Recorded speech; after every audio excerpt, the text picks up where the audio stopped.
Welcome to this calculus lesson.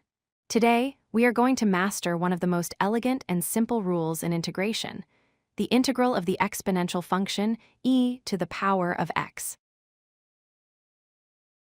Before we integrate, let's briefly recall what the number e actually is.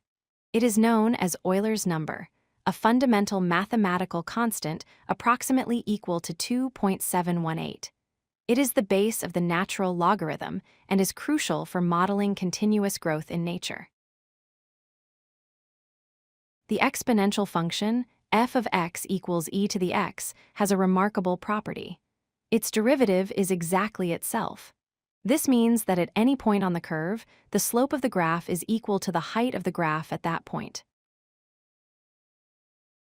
Because differentiation and integration are reverse operations, this leads us to the simplest rule in calculus. The integral of e to the x with respect to x is simply e to the x plus the constant of integration, c. You might wonder why we need the plus c. This constant represents an infinite family of curves. Shifting the graph of e to the x up or down does not change its steepness or slope, so all these vertical variations share the same derivative. Let's look at the graph. The curve starts low and rises rapidly as x increases. When we integrate, we are often interested in the area under this curve. The beautiful thing is that the formula for the area is generated by the function itself. Let's try a simple example. How do we integrate 5 times e to the x? We can move the constant multiplier, 5, to the front. We then integrate e to the x to get e to the x plus c. The final answer is 5e to the x plus c. Now let's compute a definite integral from 0 to 1. First, we find the antiderivative, which is e to the x, then we evaluate it at 1 and subtract the value at 0. Remember that e to the power of 0 is 1, so our final area is e minus 1.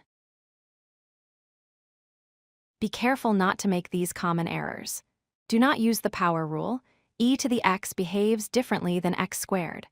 Always remember your constant of integration for indefinite integrals. And remember, this specific rule only works for the base e, not for other bases like 2 or 10.